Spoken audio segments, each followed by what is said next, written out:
전하, 날씨가 몹시 차가워 신하들의 손발이 동상을 입을까 염려되옵니다. 이 추위에 조회를 계속하는 것은 옳지 않다.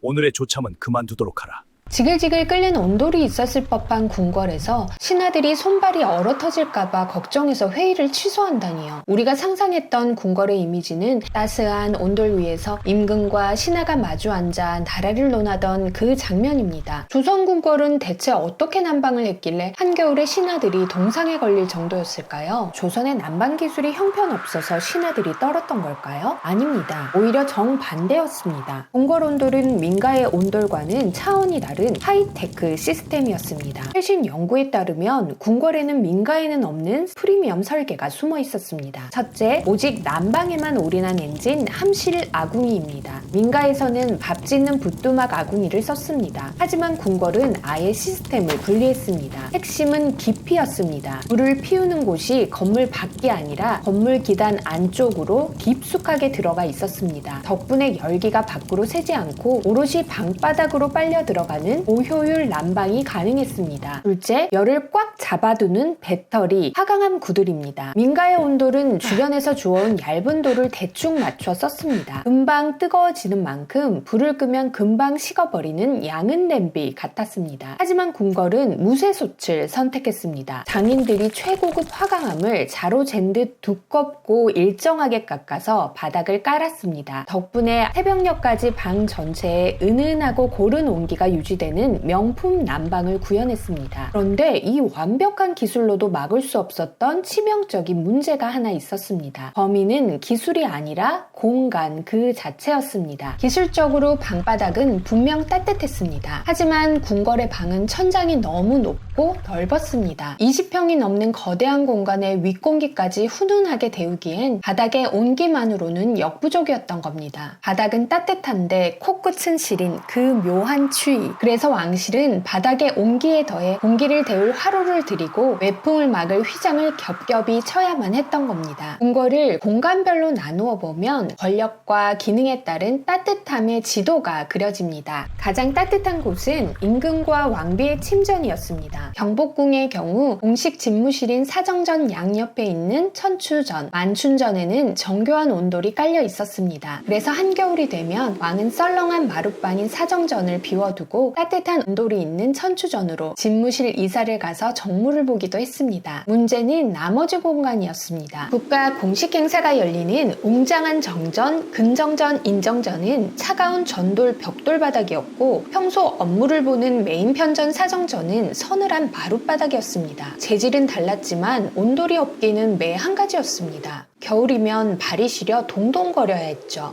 그렇다면 왕이 따뜻한 천추전으로 옮겨가면 안사 형통이었을까요? 신하들의 입장은 달랐습니다. 한겨울 상참이 열리는 날입니다. 신하들은 집을 나서기 전 겹옷 3벌에 솜저고리를 입고 비를 덮는 방한모 2엄까지 착용합니다. 하지만 회의장에 도착하기까지 그들은 수많은 냉동 구간을 통과해야 했습니다. 대기하는 마당, 이동하는 복도, 그리고 왕을 기다리며 서 있는 시간 동안 온몸은 이미 얼어붙습니다. 운 좋게 온돌이 있는 천추전 회의에 들어간다 해도 수십 명이 빽빽하게 모인 좁은 방의 공기는 탔겠고 문가에 앉은 말단 관리들의 등 뒤로는 칼바람이 새어들어왔습니다. 게다가 조참 같은 대규모 행사는 여전히 난방 없는 정전이나 야외에서 치러졌으니 신하들에게 궁궐은 거대하고 화려한 냉장고나 다름없었습니다. 이것이 조선의 가장 뜨거운 정치가 이루어지던 곳 차가운 궁궐의 실상이었습니다. 여기서 한 가지 근본적인 의문이 듭니다. 천추전에는 온돌을 깔았으면서 왜 국가의 얼굴인 정전 근정전과 메인 집무실인 사정전에는 온돌을 깔지 않았을까요? 첫째, 화재의 공포와 난방의 비효율 때문이었습니다. 이 광활한 바닥을 온돌로 데우려면 아궁이에 상상을 초월하는 양의 땔감을 쏟아붓고 거대한 불을 유지해야 합니다. 둘째, 공간의 쓰임새가 달랐기 때문입니다. 정전과 사정전은 늘 닫혀있는 침전과 다릅니다. 국가의 행사가 열리고 수많은 관료들이 수시로 드나드는 개방형 공간입니다. 문을 활짝 열어놓고 의식을 치르는 경우도 다반사였죠. 바닥을 아무리 데워봐야 문을 열면 열기가 다 빠져나가는 구조였습니다. 그래서 신하들은 추위와 싸워야 했습니다. 전하, 너무 추워 손이 얼어서 글씨를 쓸 수가 없사옵니다. 숯 좀 넉넉히 주십시오. 추우냐? 나도 춥다. 얼었다. 붓과 벼루가 다 얼었다. 그렇다면 최고의 기술이 들어간 임금의 침전은 과연 우리가 생각하는 것처럼 지글지글 끓는 찜질방처럼 뜨거웠을까요? 아닙니다. 국가 재앙을 피하기 위해 온도를 통제했습니다. 불을 세게 떼는 순간 화재 위험이 급증합니다. 실제로 조선 왕실은 끔찍한 화재 트라우마를 겪었습니다. 왕비의 침전인 대조전이 잿더미가 됐고 영조 40년에도 창덕궁 내전 일대가 불타버리는 대화재가 발생했습니다. 온돌 관리자들은 방을 뜨겁게 하는 것보다 불이 나지 않게 하는 것이 지상의 과제였습니다. 둘째, 진짜 범인은 창호지였습니다. 조선 궁궐은 거대한 목조 건물에 얇은 창호지 문을 달았습니다. 이 얇은 종이 한 장 사이로 영하의 칼바람이 숭숭 들어오는 겁니다. 바닥의 열기가 위로 올라오기도 전에 창문 틈으로 들어온 냉기가 공기를 식혀버리는 한옥의 구조적 역설이었습니다. 승정원 일기를 보면 겨울철마다 침전에 휘장을 치고 화로를 들였다는 기록이 나옵니다. 코가 시려 잠을 못 자겠구나. 휘장을 두껍게 치고 화로를 들이거라. 이것이 화려한 궁궐 속에 감춰진 진짜 겨울밤의 풍경이었습니다. 역설적이게도 조선에서 가장 따뜻한 곳은 궁궐이 아니었습니다. 오히려 민가의 좁은 방이었습니다. 또한말 조선을 방문한 외국인들은 민가의 온도를 체험하고 경악했습니다. 영국의 여행가 이사벨라 버드 비숍은 그녀의 책 한국과 그 이웃나라들에서 이렇게 기록했습니다. 바닥이 너무 뜨거워서 빵처럼 구워지는 것 같아요. 너무 뜨거워서 문이라도 열라치면 주막 주인이 달려와 소리쳤습니다. 얼른 문 닫으시오. 호랑이가 물어갑니다. 밖은 위험해요. 들어오세요. 타이거 어서요. 왜 이렇게 뜨거웠을까요? 집이 작았기 때문입니다. 민가의 방은 고작 3평에서 4평 정도입니다. 아궁이에서 불을 떼면 그 열기가 식기도 전에 좁은 방바닥을 곧바로 강타합니다. 그래서 민가의 아랫목은 장판이 새까맣게 탈 정도로 지글지글 끓었습니다. 가난한 백성은 너무 뜨거워서 잠을 설쳤고 최고 권력자 왕은 너무 서늘해서 잠을 설쳤던 조선의 아이러니. 온돌은 공평했지만 그 온돌이 깔린 공간의 크기가 두 계급의 겨울을 완전히 다르게 만들었던 것입니다. 궁궐이라는 거대한 공간 안에서도 사는 사람의 신분에 따라 방의 온도는 천지 차이였습니다. 이를 적나라하게 보여주는 단어가 있습니다. 바로 판방입니다. 궁녀들은 판방, 마룻방에서 잤습니다. 궁녀와 내간들이 머무는 내간의 거처는 대부분 판방, 난방이 없는 마룻방이었습니다. 한겨울 영하의 날씨에도 그들은 차가운 나뭇바닥 위에 요를 깔고 서로의 체온과 작은 화로 하나에 의지해 밤을 견뎌야 했습니다. 그런데 조선 후기 숙종대에 이르러 변화가 생깁니다. 이 시기는 전 지구적으로 기온이 뚝 떨어지는 소빙기였습니다. 너무 추워지니 마룻방에서는 도저히 생존할 수가 없게 된 겁니다. 결국 궁궐은 궁녀들의 방까지 온도를 깔기 시작합니다. 내관의 여러 방들은 본래 마루방이었는데 내가 온도를 설치하고 불을 지피게 하니 떼간 비용이 예전보다 2배로 늘었소. 궁녀들의 방을 온돌로 바꾸자 연료비가 감당이 안 될 정도로 폭증한 것입니다. 이 짧은 기록은 두 가지 진실을 말해줍니다. 하나는 숙종 이전에 수많은 궁녀들은 200년 넘게 차가운 마룻바닥에서 겨울을 났다는 사실이고요. 또 하나는 궁녀들이 온돌방에서 자긴 했지만 연료비가 폭증했다며 욕을 들었다는 사실입니다. 우리가 상상했던 아랫목이 지글지글 끓는 뜨거운 궁궐은 없었습니다. 목조 건물의 안전을 위해 왕실의 방은 늘 통제된 미지근함을 유지해야 했으니까요. 하지만 잔인하게도 그 미지근한 온기조차 오직 왕실만의 특권이었습니다. 왕이 휘장 속에서 추위를 피하는 동안 그 문 밖의 신하와 궁녀들은 차가운 마룻바닥 위에서 맨몸으로 겨울을 견뎌야 했습니다. 지금까지 조선별제였습니다. 삼복더위라 얇은 옷을 입고 부채를 휘둘러도 마치 불로 만든 우산 아래 있는 듯하여 참을 수가 없구나. 조선의 왕인이 더위 정도는 가뿐히 넘겨야 하는 것 아닌가요? 그런데 실록 속 궁궐의 여름은 더위를 견디지 못해 괴로워하는 모습으로 가득합니다. 조선 궁궐은 대체 얼마나 더웠길래 한여름에 왕이 불우산 아래 있는 것 같다고 했을까요? 궁궐에는 냉방 기술이 전혀 없었던 것일까요? 아닙니다. 오히려 정반대였습니다. 궁궐만이 누릴 수 있는 냉방 시스템이 있었습니다. 첫째, 오직 궁궐 사람들을 위해 제공되는 얼음이 가득한 내빙고 창고가 있었습니다. 강이 꽁꽁 어는 엄동설안이 오면 빙력이 시작됩니다. 꽁꽁 언 강의 얼음을 잘라내어 빙고에 쌓아두는 이 일이 시작되는 거죠. 그런데 이 빈고는 하나가 아니었습니다. 조선의 얼음 창고는 용도에 따라 동빈고, 서빈고, 내빈고로 나뉘었습니다. 동빈고에는 1만여 정의 얼음이 있었는데 국가 재앙했을 얼음을 보관하는 곳이었고, 서빈고는 13만여 정의 얼음을 보관해서 왕실 종친과 정입품 이상의 고위관원에 배분됐습니다. 또 무더위에 지친 감옥의 죄수나 의원에도 배분되었습니다. 내빈고는 창덕궁 안에 있었는데요. 2, 3만여 정의 얼음을 보관해서 궁궐 내에서 사용을 했습니다. 궁궐 전용 냉장고였던 셈이죠.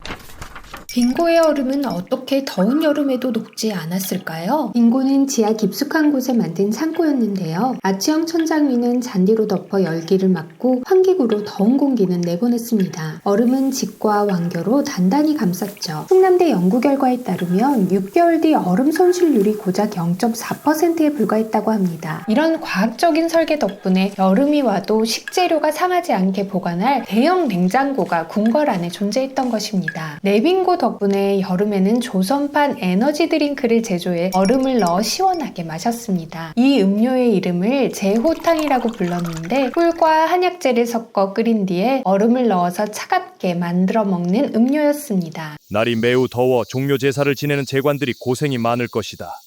관원과 악공과 무인들에게 제호탕을 내려 더위를 식히게 하라. 예 전하. 제호탕 한 사발에 기운이 불끈 솟아오르옵니다. 역시 여름에는 얼음 넣은 제호탕만한 게 없사옵니다. 둘째, 왕들이 거주하는 궁궐 내 방안이 너무 더워 견디지 못하면 더위를 피해 옮겨갈 피서 공간이 있었습니다. 창덕궁은 너무 더워 견딜 수가 없구나. 경회로에서 피서하고 밤늦게 환궁할 것이다. 경회루는 연못 위에 세운 누각이었습니다. 시원한 바람이 불어 여름밤에 연회를 열거나 왕이 더위를 피하기에 좋은 곳이었습니다. 그리고 경복궁에는 또 다른 시원한 공간도 있었습니다. 바로 근정전입니다. 겨울에는 너무 추워 발을 동동거렸던 근정전이 여름에는 시원한 공간으로 변모한 것입니다. 근정전은 본래 왕이 신하들의 할애를 받는 엄중한 의례 공간인데 대신들이 더위를 핑계로 사사로운 정무 논의를 하고 있구나. 아무리 더위가 심하다 해도 왕의 조회를 듣는 근정전에서 무엄하도다. 전하께 고하여야겠다. 노할 일이 뭐가 있느냐. 나도 더워 땀이 줄줄 흐른다. 나이 많은 대신들이 더위를 먹을까 염려되어 근정전에서 일을 보라 내가 명하였다. 근정전은 엄숙한 조회의 공간만이 아니라 여름에는 대신들이 더위를 피하려고 찾는 공간이기도 했습니다. 경복궁뿐만이 아니라 창덕궁에는 후원이 있었고 창경궁에는 통명정과 함인정 등이 있었습니다. 중종은 창경궁으로 피서를 갔습니다. 창덕궁은 좁고 지대가 낮아 습하구나. 창경궁은 넓고 사방이 트여 시원하니 창경궁에서 여름을 나겠다. 실제로 2008년 궁궐 공기환경연구에서 창경궁 통명전의 실내 온도는 외부보다 약 8도씨 낮게 측정됐습니다. 그렇다면 왕은 얼음과 피서지로 더위를 해결할 수 있었을까요? 궁궐 내 냉방 시스템으로도 더위를 막을 수 없었던 것은 왕이라는 자리 때문이었습니다. 아무리 더워도 왕은 예복을 벗을 수 없었습니다. 시원한 모시 속옷을 입었다 해도 그 위에 겹겹이 옷을 걸쳐야 했습니다. 여름용으로 얇은 실로 골룡포를 만들고 배로 만든 버선을 신었어도 옷이 너무 여러 겹이라 더위를 견디기는 어려웠습니다. 왕은 법복을 벗고서는 아들조차 만나지 않았습니다. 상왕전하, 뵙기를 청하옵니다. 오늘은 더위가 심해 내가 의관을 갖추지 못하였다. 만날 수 없으니 물러가라. 영조실록에는 이런 기록이 있습니다. 백성이 가뭄으로 힘든데 내가 법복을 벗고 부채질을 하며 시원하게 보낼 수 있겠느냐. 앞으로 부채질을 하지 마라. 더워도 법복을 벗지 못하고 부채조차 붙이지 못했습니다. 결국 더위를 피하기 위해 왕이 선택한 방법은 아무것도 하지 않는 것이었습니다. 경연을 멈추고 접견을 취소하고 조회를 파했습니다. 심지어 명나라에서 온 사신도 더위 때문에 하던 일을 멈추어 버렸습니다. 한성에 오신 것을 환영하는 하마연을 열고자 하옵니다. 宴会什么的就算了，天气太热，我什么都做不了。等天气凉快些，我再寿宴吧。 왕이 직접 사신 숙소로 찾아갔지만 운전에서 가로막혔습니다. 덥냐? 나도 덥다. 1시간 반을 걸려서 왔더니 문전에서 박대를 하는구나. 그렇다면 백성들의 여름은 어땠을까요? 역설적이게도 여름에 더 시원한 옷을 입었던 것은 왕이 아니라 궁궐 밖 사람들이었습니다. 농사일을 할 때 평민 남자들은 무릎까지 오는 잠방이 하나만 입었습니다. 더우면 윗도리를 훌렁 벗어던졌죠. 땀이 차면 우물가에 엎드려 등 위로 차가운 우물물을 한 바가지 쏟아 부었습니다. 그러나 그것이 백성이 여름을 더 시원하게 보냈다는 말은 아닙니다. 조선 전기만 해도 얼음은 왕실과 고위 관원들의 소유물이었습니다. 조선 후기로 가면서 얼음을 배분받을 수 있는 표였던 빙표를 사고 팔게 되었고 사설 빙고들이 생기면서 민간에서도 얼음을 접하는 일이 늘어나게 됩니다. 하지만 그때조차 얼음은 돈이 있는 자들이 가질 수 있는 사치품이었습니다. 한겨울 강가에서 빙부로 징발된 백성들이 얼음을 자르고 옮기다 동상에 걸리는 것은 다반사였고 얼음을 캐다 얼어 죽는 일도 많았습니다. 섣달 한강의 얼음이 단단해지자 수천 수만 사람이 강 위로 나갔다. 6월 높은 집에는 더위가 들끓고 고운 흰손이 맑은 얼음을 전했다. 그대는 보지 못했는가? 길가에서 목말라 죽은 백성들. 그들 대부분이 강에서 얼음을 캐던 사람들이었다. 조선 후기 문인 김창엽은 이 장면을 시로 남겼습니다. 얼음을 캐내기 위해 목숨을 바쳤던 이들이 여름에는 얼음 없이 죽어가야 했던 것입니다. 궁궐 안에서도 신분에 따라 느끼는 여름의 더위는 천지차이였습니다. 연산군 일기에 이런 기록이 남아 있습니다. 전하께서 무더위를 식히고자 천근이나 되는 녹그릇에 얼음을 가득 담아두고 연회를 여셨사옵니다. 궁인들이 얼음을 나르느라 고생이 이만저만이 아니었습니다. 그러나 얼음 쟁반을 설치하고 시중을 들던 궁녀와 내관들은 떼약볕이 내리쬐는 뜰에 서 있어야 했습니다. 궁궐의 시원함은 왕실 사람들과 고위 관리만 누리는 특권이었습니다. 궁궐은 정말 더웠을까요? 궁궐은 천연 냉장고인 빙고 속 얼음과 더위를 피할 피서지를 가지고 있었습니다. 그러나 왕은 예법 때문에 시원함을 제대로 누리지 못했습니다. 그러나 평민은 얼음도 없었고 피서지도 없었습니다. 조선의 여름은 공평하게 더웠지만 시원함은 불평등하게 나눠졌습니다. 지금까지 조선별체였습니다.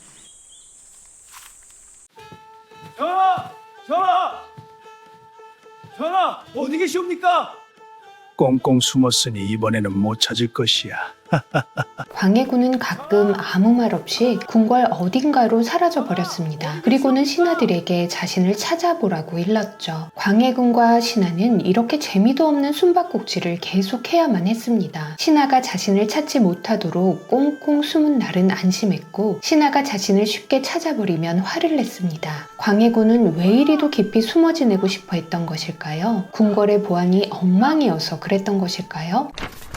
그런데 궁궐의 보안 시스템은 생각보다 촘촘했습니다. 궁궐의 보안 시스템은 5단계나 됐습니다. 왕실을 지키기 위해 한양 도성 전체가 보안구역이 되었다 해도 과언이 아니었습니다. 첫 번째 단계는 한양을 지키는 군영입니다. 한양을 여러 군영이 나눠 지켰습니다. 한양 내부에서는 훈련도감과 어영청, 금위영이 왕이 호위와 수도의 방위를 맡았고 도성 외곽에는 북한산성과 남한산성을 지키는 총용청과 수호청이 있었습니다. 두 번째 단계는 군문보안이었습니다. 궁궐의 문은 어느 때나 열리는 문이 아니었습니다. 문마다 열쇠가 있어 열쇠로 열고 닫았고 수문장이 문 앞을 지켰습니다. 문을 열고 닫을 때는 표신이 있어야 했고 왕명을 전달할 때도 선전 표신이 있어야 문이 열리고 닫혔습니다. 그리고 궁궐에 출입을 하는 사람들은 반드시 신부나 한부를 폐용하고 있어야 했습니다.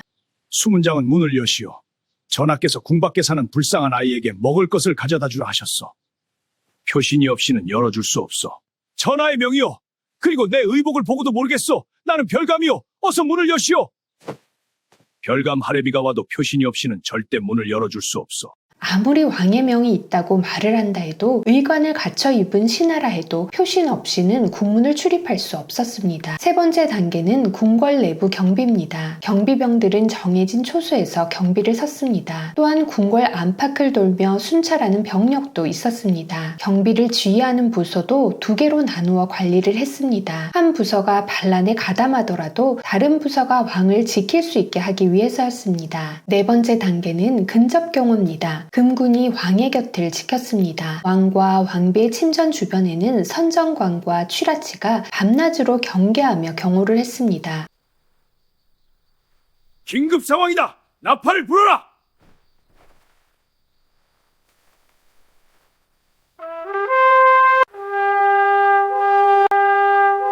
다섯 번째 단계는 이동 경호입니다. 정조가 제위하는 25년 동안 외부로 행차를 나간 것이 555번이었습니다. 그중 397번의 행차에 훈련 도감이 동원됐습니다. 연 인원으로 계산하면 약 30만 명이 넘는 병력이었습니다. 어떤 병력을 행차에 동행시키고 어떤 병력을 도성에 남길지에 대한 모든 결정을 정조 스스로 내렸습니다. 1777년 여름밤 정조는 경희궁 존용각에서 혼자 책을 읽고 있었습니다. 그때였습니다. 회랑 위를 따라서 사람의 발자국 소리가 들렸습니다. 놀라서 천장을 바라보자 어자위에서 기와 조각이 떨어지고 모래가 떨어졌습니다. 영모를 꾀한 자가 어떻게 정조의 침전 천장 위까지 들어올 수 있었을까요?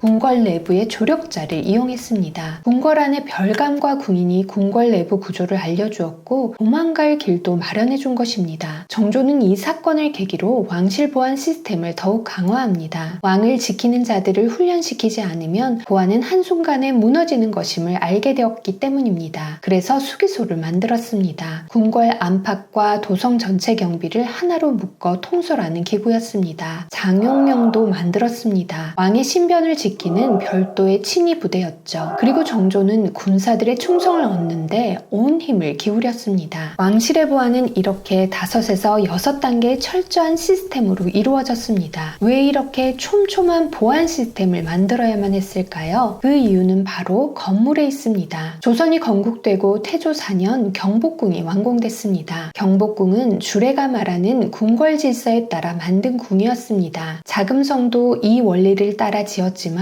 경복궁과 분명한 차이가 있는 것은 자금성은 황제의 권위와 위엄을 드러내고 외부의 침략을 막는 것에 집중했다면 경복궁은 검소하고 단정하며 백성을 잘 다스리는 왕으로서의 모습을 드러내는 궁궐이었다는 것입니다. 조선 궁궐의 보안은 군사의 충성과 백성의 신뢰가 있어야만 유지될 수 있는 구조였습니다. 경복궁과 창덕궁은 외세의 침략을 버텨낼 수 있는 군사적 요새가 아니었습니다. 그래서 외세가 침략하면 왕들은 궁을 떠나는 파천을 강행할 수밖에 없었습니다. 왕들은 안위의 위협을 받으면 궁궐 속 숨겨진 문으로 몰래 빠져나가 주변 산성으로 향했습니다. 인조는 병자호란 때 수구문으로 빠져나와 남한산성으로 올라갔습니다. 파천이 문제는 아니었습니다. 그런데 왜 선조가 파천했을 때 백성이 선조에게 돌을 던졌을까요? 전하!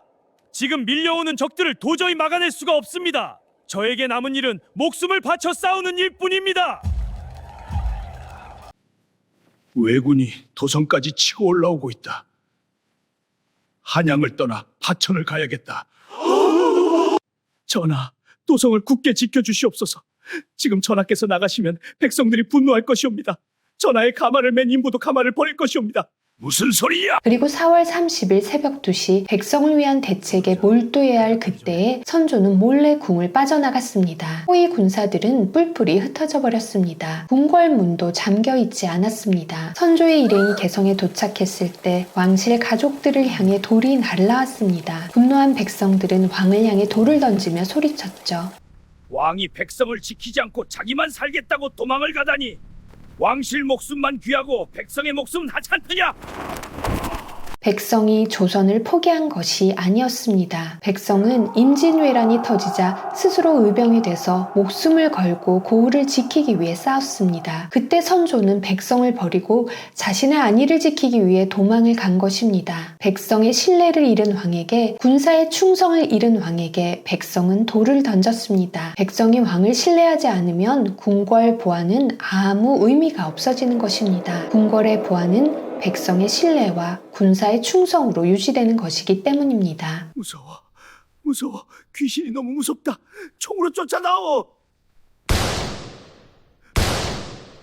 탕탕탕 국내에서 총소리가 들립니다. 궁궐 안에서 이틀 동안 총소리가 났습니다. 귀신이 무서우니 총으로 귀신을 쫓아달라는 황당한 말이었습니다. 왜 이리 광해군은 귀신을 무서워했을까요? 귀신이 자신을 왕위에서 내쫓을 것이라 생각했기 때문입니다. 그런데 광해군이 착각을 한 것이 있습니다. 귀신이 광해군을 내쫓는 것이 아닙니다. 백성의 신뢰를 잃은 왕은, 군사의 충성을 잃은 왕은 더 이상 안전을 보장받을 수 없었습니다. 수도 없이 궁궐 내에서 숨바꼭질 훈련을 하며 숨기 실력을 갖추어도 총으로 귀신을 내쫓아도 결국 백성의 신뢰를 잃으면 폐위가 될 수밖에 없는 것이 조선의 왕의 운명이었습니다. 궁궐은 정말 안전했을까요? 궁궐의 안전은 건축의 안전으로 유지되는 안전이 아니었습니다. 궁궐의 안전은 덕과 예를 갖춰 바르게 정사를 유지하는 왕에게 주어지는 안전이었습니다. 그런 왕만이 백성의 신뢰와 충성을 받을 수 있기 때문입니다. 조선별제였습니다. 똥을 사요. 똥 삽니다. 어른 똥, 애기 똥, 양반 똥, 서민 똥 다 제가 사드립니다. 지게 한가득 사람들의 배설물을 이고 골목길을 걷는 이 사람의 직업은 똥장수입니다. 양반 똥은 더 비싸게 쳐드립니다. 서민 똥은 제값 못 받고요. 사람들은 똥장수가 지나갈 때마다 인상을 찌푸립니다. 에휴, 저렇게 더럽고 천한 일을 해서 돈 몇 푼 번다고 그랴? 냄새나 죽겠구만. 영감, 요즘 똥장사는 어떠? 잘 되어 가시오? 어떠긴 어때? 이제 양반 족보도 거뜬히 살 만큼 모았다우. 지난해에는 초가집 하나 장만하였고 올해는 한양도성에 기와집 하나를 살 것이라오. 사람들이 천하다고 손가락질했던 똥장수. 양반가와 민가의 똥은 똥장수의 지게로 옮겨가 한양 곳곳의 밭에 뿌려졌습니다. 왕십리 주변에서 키우는 무, 서대문 밖에서 쑥쑥 자라는 오이와 수박, 연희동의 고추, 마늘 농가는 똥장수의 똥을 사서 비료로 뿌렸습니다. 한양에 많은 사람들이 유입될수록 똥장수를 찾는 사람은 더욱 늘어났습니다. 똥장수는 오늘도 허허 기분 좋게 웃으며 똥냄새를 향수 삼아 잠이 들었습니다. 이렇게 민가의 배설물은 똥장수에게 넘어가 비싼 값에 팔렸다면 궁궐의 배설물은 어떻게 처리됐을까요? 민가에서는 똥을 똥이라 불렀으나 궁궐에서는 똥을 똥이라 부르지 못했습니다. 궁궐에서는 똥을 다르게 불렀습니다. 매화, 매우, 불결한 물건 등으로 직접적인 단어를 쓰지 않았습니다. 왕실 사람들은 매화틀을 사용했습니다. 매화틀은 왕실 사람들을 위한 전용 이동식 화장실이었습니다. 정교하게 짜인 나무틀 위에 비단을 씌워 장식했고 매화틀 안에는 매화우라고 불리는 그릇을 두었습니다. 그리고 그 안에 냄새를 잡기 위한 재와 향을 넣어두었습니다. 그런데 정조 2년 7월 22일 홍구경이 정조에게 밤사이 측간을 몇 번 다녀왔는지 묻는 장면이 있습니다. 영조도 말했습니다. 내가 신하들과 회의 중에 측간을 2번이나 다녀왔는데 아무도 눈치채지 못했을 것이다. 매화틀을 사용했다는데 왜 측간을 갔다는 이야기가 나올까요? 왕실 사람들은 강령전이나 교태전에 매화칸이라는 작은 전용 공간을 따로 두고 그곳에 매화틀을 상시 비치해서 사용했을 가능성이 높습니다. 실제로 경희궁 광명전 내측간 수리 기록을 보면 매화칸 한 칸을 만들었다는 기록이 남아있고 창덕궁 경운각에도 매화틀을 두었던 측간이 마련돼 있습니다. 어떤 방식이든 한 가지는 확실합니다. 그 내용물은 함부로 버려지지 않고 의관에게 전달됐습니다. 고기나인이 매화틀 속 배설물을 정리해 내의원에 보내면 어이가 이것을 육안으로 확인하고 냄새를 맡아 왕의 건강 상태를 점검했습니다. 왕실의 배설물은 왕실 안위를 위한 중요한 자료였습니다. 그래서 신하들조차 왕의 배설 상태를 확인하며 약재 하나도 회의로 결정했습니다. 전하, 밤사이 측간은 몇 번 다녀오셨습니까? 변비가 심해 아랫배가 더부룩해서 너무 괴롭구나. 어이와 회의에서 설사 약재를 올리도록 하겠습니다. 전하. 내가 밤새 설사가 심하여 매화틀에 10번이나 오르락 내리락 했네. 설사 치료를 위해 어떤 약재를 쓰면 좋을지 회의합시다. 탕제를 드리는 게 어떻겠소? 의관들 말이 탕제는 설사를 더 심하게 한다고 하오. 왕의 변비에 대해 신하와 의관이 한자리에 앉아 회의를 하고 왕의 설사 문제 때문에 영의정, 좌의정, 우의정이 한자리에 모여 의관과 함께 심도 있는 의견을 나눕니다. 왕의 화장실 문제는 국정과제였습니다. 왕의 똥 하나를 제대로 처리하지 못해서 내관이 궁에서 영구 퇴출을 당합니다. 세초 때 구제도 하지 말라 했으니 이제 내관의 관직 생활은 끝입니다. 그렇다면 왕 말고 다른 궁궐 사람들의 배설물은 어떻게 처리가 됐을까요? 2021년 경복궁 동궁권역을 발굴하다가 연구원들이 뭔가를 발견했습니다. 궁녀와 내관들이 사용했을 것으로 추정되는 대형 화장실이 발견됐는데요. 한 번에 8명에서 10명 정도가 이용할 수 있는 대형 화장실이었죠. 그리고 19세기 말에 현대와 유사한 정화조가 설치된 화장실이었습니다. 입수구와 출수구가 따로 있고 높이 차이도 있는 정화 시스템이었습니다. 경복궁 안에 이런 화장실이 75칸이 넘게 있었다고 합니다. 분정원 당상처소에 측간 1칸, 낭청처소에 측간 1칸, 도총부에 측간 1칸. 아니 번거롭게 측간을 따로 짓는 겁니까? 그냥 크게 하나로 지으면 안 된답니까? 큰일 날 말을 하고 있네. 신분이 다른데 어떻게 측간을 같이 쓰나? 그 원성을 어찌 다 들으려고? 궁궐에는 관청마다 측간이 설치돼 있었고 신분별로 이용하는 화장실을 다르게 이용했던 것으로 보입니다. 그리고 이 측간을 청소하는 관청도 따로 있었습니다. 전연사라는 곳인데 이곳의 노비들이 경복궁 내 화장실을 청소하고 배설물들을 궁궐 밖으로 퍼다 날랐습니다. 그리고 그곳에 기다리는 사람이 있었습니다. 이번 똥은 묵직하니 질이 좋아 보이요. 왕실 똥이니 당연히 질이 좋지 않겠소? 왕실에 왕만 사나 궁녀나 내시 똥은 우리나 진배 없어. 하지만 궁궐의 측간은 단순히 생리현상을 해결하는 곳이 아니었습니다. 왕조차도 누구의 시선 없이 은밀히 거할 수 있는 곳이었습니다. 에휴, 뭔 회의를 몇 시간이나 하노? 힘들어 죽는 줄 알았네. 좀 쉬다 가야겠다. 그래서 측간에서는 음모가 시작되기도 했고 은밀한 일이 일어나기도 했습니다. 숙종실록을 보면 측간에 다녀오시겠다는 전화가 4시간이 지나도 오시지 않는구나. 다들 참새처럼 축 늘어져 있는데도 말이다.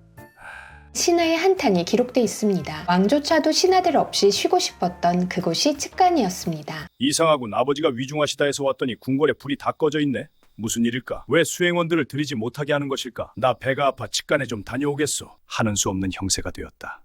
결심한 대로 행할 수밖에. 이방원은 측간으로 피신해 상황을 파악했습니다. 그리고 측간에서 훗날 왕위에 오르는 거사를 결정합니다. 조선의 역사가 화장실에서 뒤바뀐 것입니다. 그리고 옥에 갇혀있는 사람들이 측간에서 매일 간통을 해 발각된 기록도 단종 1년 기록에 나옵니다. 냄새나는 측간에서 머리를 풀어헤치고 씨를 읊고 있었다는 신하의 기록도 있습니다. 인간 중에 미친 사람이 가장 좋으니 하늘 위에 비는 왜 이다지도 많을까?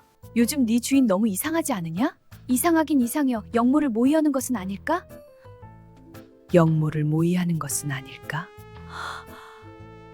측간은 영모의 밀담이 나눠지는 공간이기도 했습니다. 궁궐의 측간은 음모가 일어나고 음모가 숨겨지는 공간이었습니다. 그렇다면 궁궐 밖 인간의 측간은 어땠을까요? 농촌에서 똥은 황금이었고 한양 도성에서는 오물에 불과했습니다. 아버지 똥 마려 죽겠어요. 치과 좀 댕겨올게요. 꾹 참거라. 우리 집에 가서 싸야 한다. 쌀 것 같단 말이에요. 급해요. 네 똥이 돈이야. 내 밭 거름을 남에게 줄 수 없다. 참아라. 농사를 일구고 밭을 일궜던 농부에게는 똥은 곧 재산이었습니다. 인간의 똥은 가장 비싸고 좋은 거름으로 쓰였기 때문입니다. 그래서 민가의 한켠에 창고를 만들어 놓고 똥을 저장했습니다. 이곳에 재를 켜켜이 덮어두어 수개월을 숙성시켰죠. 이렇게 숙성시킨 배설물에 짚을 섞어 양분이 많은 비료로 만들어 파종때 밭에 뿌렸습니다. 그런데 한양 도성은 달랐습니다. 한양 도성의 양반들은 똥을 천히 여겼습니다. 그래서 집에서도 멀리 떨어진 곳에 뒷간을 만들어 두었죠. 냄새를 차단하기 위해서였습니다. 측간 청소는 늘 노비의 몫이었습니다. 그러나 노비가 똥을 퍼서 벌어들인 돈은 양반의 주머니로 들어갔죠. 한양 도성에는 농가 밭이 많지 않았기 때문에 똥장수가 아무리 똥을 사들여도 넘쳐났습니다. 조선 후기에 이르면서 한양의 인구 밀집이 심화되며 똥 문제는 곧 나라의 문제가 되기도 했습니다. 그래서 연암 박지원이 열하일기에서 18세기 한양의 모습을 비판하며 말했죠. 청나라는 개똥도 금값에 팔리는데 우리나라는 똥을 길거리에 버려두는구나. 수레에 똥을 실어 도성 밖으로 실어 나를 수만 있다면 똥장수들이 사들여 길거리가 깨끗해질 텐데 안타깝구나. 똥장수 개인의 사업에 맡기기에는 한계가 있었습니다. 도성 밖 대규모 농지까지 운반해줄 물류 시스템을 갖춰야 했지만 아직 조선에는 그런 시스템이 없었죠. 그래서 도심의 오물은 비가 오면 청계천으로 흘러들었습니다. 청계천 바닥에 분뇨와 오물이 쌓여 수위가 높아졌고 조금만 큰 비가 와도 범람해서 청계천 주변이 똥물바다가 됐다는 기록이 있습니다. 그래서 결국 영조가 막대한 국력을 동원해 대대적인 청계천 정비 사업을 벌이기도 했습니다. 그렇다면 다른 나라는 어땠을까요? 면원직지 육아별록입니다. 청나라 사람들은 본래 깨끗한 변소가 없어서 대소변을 그릇에 받아버립니다. 국경 후미진 골목길에 웅덩이를 파놓고 거기에 오물을 가져다 버립니다. 그러나 중국도 야해항량이라는 제도가 있었습니다. 늦은 밤 똥을 수거해 비료로 사용하는 시스템이 있었죠. 일본은 어땠을까요? 1719년 조선통신사 신유한이 쓴 해유록에 이런 내용이 있습니다. 일본도 똥장수가 똥을 사가는 상업적 시스템이 있었습니다. 그리고 노상방뇨가 일상적이었던 에도 도시의 사람들을 보고 민망해했다는 외국인들의 기록도 있습니다. 하수도가 생기기 전 인구가 유입되는 도시들은 모두 다 배설물 처리에 대한 문제를 겪고 있었습니다. 이것은 조선만의 문제가 아니었습니다. 하지만 조선이 다른 나라와 다른 점은 왕의 배설물을 상세히 기록했다는 점에 있습니다. 왕들의 설사와 변비도 기록했고 이방원과 사람들이 측간에서 겪었던 일들 모두 사관들이 기록했습니다. 그리고 궁궐의 배설물들은 사관의 기록을 거쳐 한 사람에게로 향했죠. 똥장수. 왕실의 것도 궁녀의 것도 내관의 것도 결국 똥장수에게로 옮겨졌습니다. 그리고 오이와 무, 채소들을 자라게 하는 거름으로 쓰였죠. 더러워서 천대받았던 조선의 배설물은 사실은 버릴 것 하나 없는 귀중한 자원이었습니다. 조선별채였습니다. 수락관에 쥐가 들끓어 식자재들을 다 갉아먹고 있구나. 어서 쥐를 잡거라. 도저히 저희 힘으로는 안 되겠사옵니다.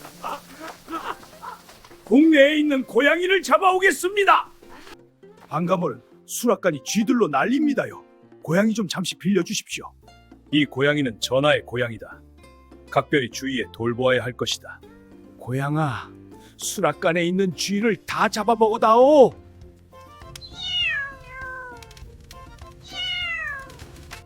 이제 정리가 되었으니 전하의 고양이를 돌려주시오. 고양이가 어디 갔지? 이를 어쩐다. 궁궐은 쥐가 서식하기에 좋은 환경이었습니다. 흙으로 만든 땅에는 쥐가 굴을 파서 살기가 쉬웠고 나무로 만든 궁궐의 틈새에 쥐들이 오가며 서식하기에도 좋았습니다. 그리고 쥐들에게 풍성한 먹이인 풍부한 곡식과 식재료들이 가득 쌓여 있는 곳이 궁궐이었습니다. 그래서 오가는 사람들이 쥐를 목격하는 것은 비일비재했고 왕이 거하는 처소에도 자주 쥐가 목격됐습니다. 궁궐은 깨끗하지 못해서 이렇게 쥐가 많았던 것일까요? 유교에서 가장 중요하게 생각하는 가치 중 정결이라는 가치가 있습니다. 깨끗하기 위해 정성을 들여야 했습니다. 정결은 왕의 몸을 깨끗이 하는 것을 넘어 궁궐 내외부, 음식, 의복, 정신까지 깨끗이 해야 하는 것이었습니다. 그래서 궁궐은 정결이 유지되기 위해 많은 인력을 배치했습니다. 환관이 왕명의 전달을 잘못했으니 엄히 벌하셔야 합니다. 환관의 역할은 본래 청소인데 왕명 전달까지 맡긴 게 잘못이었다. 우리가 익히 보는 사극 속 환관은 권력을 가지고 왕명을 출납하는 일을 하고 있지만 실제 환관의 주된 업무는 왕의 처소를 청소하는 일이었습니다. 궁궐 내 각사마다 청소를 하는 파치라고 불리는 어린 남자 노비들이 있었고 궁녀들이 머무는 처소 곳곳을 청소하는 무수리도 있었습니다. 그리고 궁궐 내부의 청소를 담당하는 전연사라는 기관도 있었죠. 궁궐 건물의 정결은 환관, 파치, 무수리 등의 수고로 유지됐습니다. 지금 옷꼬라지가 그게 뭐요? 의복이 문제가 있사옵니까? 조복은 반드시 정결해야 함을 모른단 말이요! 왕뿐만 아니라 궁궐에 드나드는 신하들의 의복도 정결해야 했습니다. 왕과 왕실 사람들에게 진상되는 음식 또한 정결한 음식으로 골라 진상됐습니다. 채소 상태가 안 좋은데 들키지는 않겠지? 채소 상태가 이게 뭐요? 이걸 어찌 대비전에 올린단 말이요? 대비전에 정결하지 못한 채소를 올린 인수부, 부승, 정지성을 의금부에 가두거라. 그리고 연회에 음식을 올리는 시종 또한 정결한 외모여야 했습니다. 연회에서 음식을 올리는 자들은 의복과 외모를 반드시 정결히 하여야 한다.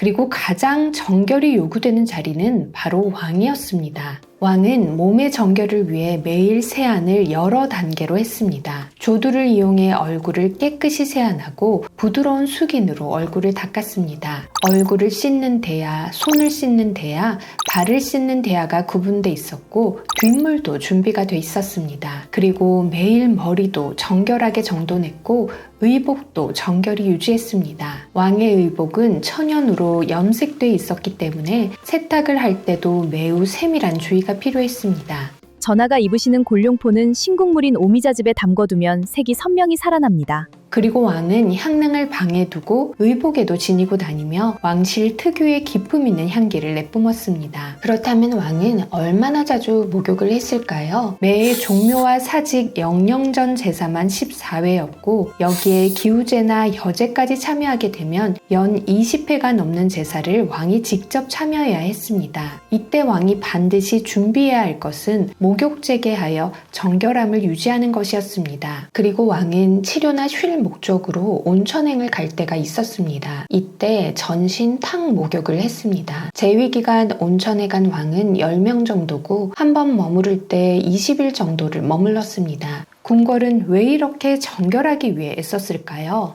바로 귀신 때문이었습니다. 유교에서는 사람이 죽으면 기가 흩어져서 귀신이 된다고 생각했습니다. 그래서 죽은 조상의 귀신을 돌보아야 했습니다. 맹자는 좋은 정치의 조건을 양생송사라고 말했습니다. 백성이 살아있는 부모를 봉양하고 죽은 부모를 위해 제사를 지낼 수 있게 하는 것이 좋은 정치라고 말했죠. 죽은 조상의 귀신을 정성껏 제사로 돌보면 귀신이 그 정성에 감동해서 복을 준다고 생각했습니다. 그리고 귀신을 감동하게 하는 정성에 반드시 필요한 요소가 정결이었습니다. 제사에 음식, 기구, 의복, 제사를 드리는 사람까지 모두 정결해야 했습니다. 국가의 복과 재앙은 제사의 정성에 따라 결정된다고 생각했습니다. 정조 때 제사 기록을 살펴보면 궁궐에서 1년에 347건의 제사를 드렸다고 합니다. 궁궐의 하루는 제사를 위해 시작되고 제사를 위해 끝난다고 봐도 과언이 아니었습니다.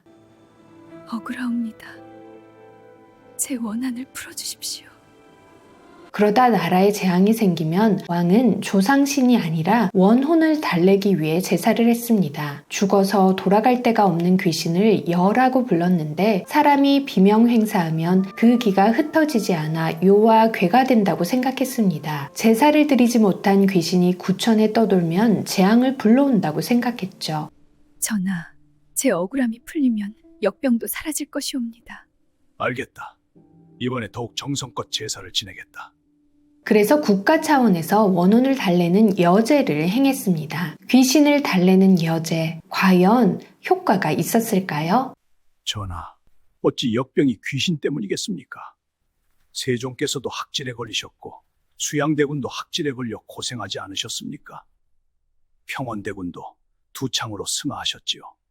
그래도 백성을 위해 수륙제를 행하거라 역병에 효과가 있을 수도 있지 않겠느냐. 원혼을 달래는 여제를 드리며 궁궐 내부와 왕 자신, 신하들의 의복까지 정결히 했지만 전염병은 왕실 사람들에게도 언제나 찾아왔습니다. 궁궐은 정말 깨끗했을까요? 궁궐이 추구했던 정결은 지금의 기준의 청결과는 분명히 다릅니다. 몸을 자주 씻었지만 의복을 완전히 벗고 목욕재개를 하지는 않았습니다. 아주 얇은 의복을 걸치고 탕에 들어가 목욕을 했습니다. 부분적으로는 매일 몸을 씻었지만 세균을 없애줄 비누를 사용하지 못했기에 완벽한 청결은 가질 수 없었습니다. 청소를 자주 하고 궁궐 내부를 깨끗이 유지했지만 모기와 쥐의 문제는 해결할 수 없었습니다. 더위를 피하게 하고 왕들에게 쉼을 주었던 후원과 경회루가 모기가 서식하기 좋은 환경을 만들어 학질의 위험을 가져왔습니다.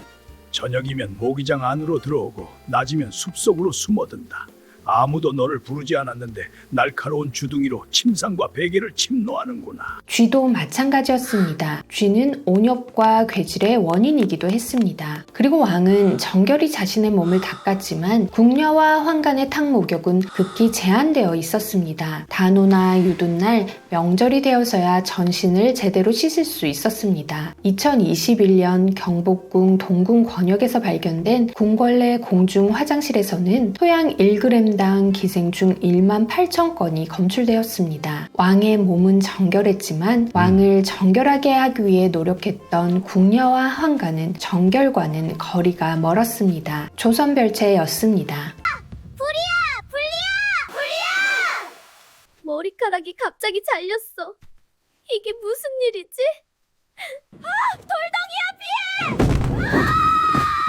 통명전의 요사스러운 재앙이 날이 갈수록 많아지는구나. 이는 악귀의 소행이 분명하다. 1666년 창경궁 통명전입니다. 귀신이 요사스러운 병고를 일으켰다며 통명전에서 소동이 일었습니다. 통명전은 성종의 할머니 정의왕후와 어머니 소혜왕후를 위해 지은 궁궐이었습니다. 그러나 어머니와 할머니가 평안히 지내길 바랐던 성종의 바람과는 다르게 이곳에서 처참한 살인사건이 일어납니다. 연산군이 패비 윤씨의 일과 관련된 성종의 후궁 정씨와 엄씨를 통명전에서 직접 매질하고 짓밟아 끔찍하게 죽입니다. 그리고 나서도 분에 안 풀린 연산군이 그들의 시신을 젓갈로 담가 상과 들에 뿌렸다고 하죠. 그 이후 이곳에 있었던 중정과 대비들은 설명할 수 없는 이상한 일들을 많이 겪게 됩니다. 통명전에 귀신이 살고 있다는 소문이 원래 파다하게 퍼지게 되죠. 궁궐엔 정말 귀신이 많았을까요?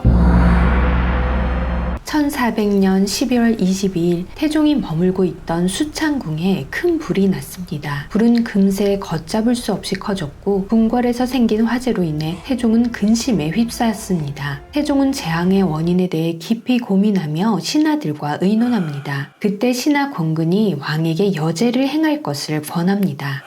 전하, 원통하고 억울해 떠나지 못한 원혼들이 너무나도 많습니다. 이들을 위해 여제를 지내 원혼들의 분한 마음을 달래셔야 합니다. 화재의 원인이 원혼 때문이라는 말이냐? 여제를 지내 원혼을 달래면 하늘이 감동해 재앙을 사라지게 할 것이옵니다.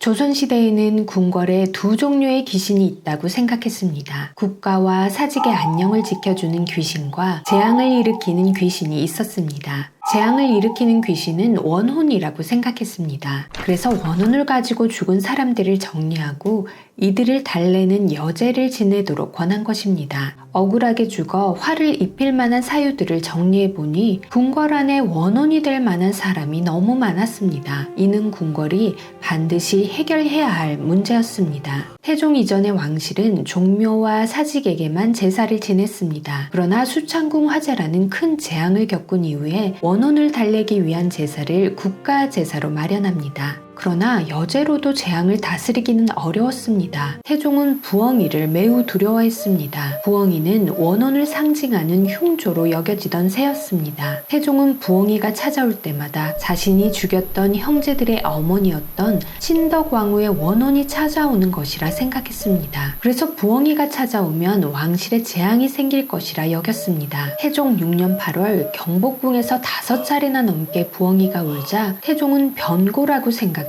경복궁을 떠나 안암동 김씨의 집으로 이어합니다. 그러나 이어한 이후에도 계속 나타나는 부엉이로 인해 두려워한 태종은 해계제라는 제사까지 열어 하늘의 진노를 거두어 달라고 빕니다. 원혼을 달래는 여죄, 애군을 막아달라고 비는 해괴제까지 궁궐은 제사를 열어 귀신이 왕실을 해하지 못하도록 했습니다. 그리고 외부적으로도 귀신이 해를 가하지 못하도록 막았습니다. 궁궐 건축물을 지을 때 귀신을 막을 장치들을 두었습니다. 궁궐의 장식물들은 철저한 귀신 보호막이라 해도 과언이 아닙니다. 궁궐 건축물 지붕의 추녀마루에 세우는 삼장법사와 손오공 형상입니다. 이것을 잡상이라고 부르는데 서유기에 등장하는 인물들이 악기와 재앙을 막아준다고 생각했습니다. 또한 장식기와로 취두와 용두, 치미가 있었는데 왕권을 수호하고 국가의 재앙을 막는 용도로 장식을 했습니다. 해태는 화재를 가져오는 귀신을 막아주는 장식이었고 십이지신 상인 월대 서수는 귀신을 감시하는 역할을 했습니다. 그리고 정월 초하루에는 문배 그림을 붙여 궁 밖에서 들어오는 재앙과 악기를 차단하려고 했습니다. 조선 궁궐은 이토록 군사보안 못지않게 귀신 보안에 철저했습니다. 그러나 이런 철저한 장치들도 귀신을 막지 못했습니다.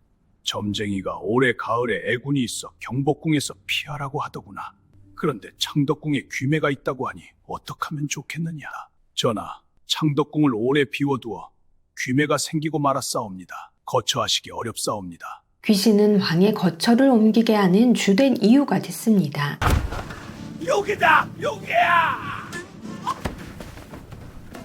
1527년입니다. 궁궐 내에 요괴로 인한 소문이 파다하고 요괴 때문에 놀라 가위에 눌린 자들이 연달아 생겨나고 있었습니다. 이에 두려움을 느낀 중종과 왕실 사람들은 창덕궁으로 이어합니다. 광해군도 귀신 때문에 궁궐을 여러 번 옮겼습니다. 광해군 재위 시절 광해군이 거주할 수 있는 궁궐은 행궁이었던 경운궁과 법궁이었던 창덕궁, 그리고 창경궁이 있었습니다. 그런데 광해군은 악귀의 괴롭힘 때문에 궁을 옮겨야겠다며 새 궁을 여러 번 왔다 갔다 합니다. 심지어 이 새 궁궐의 기운이 좋지 못하다며 인경궁과 경덕궁까지 만듭니다.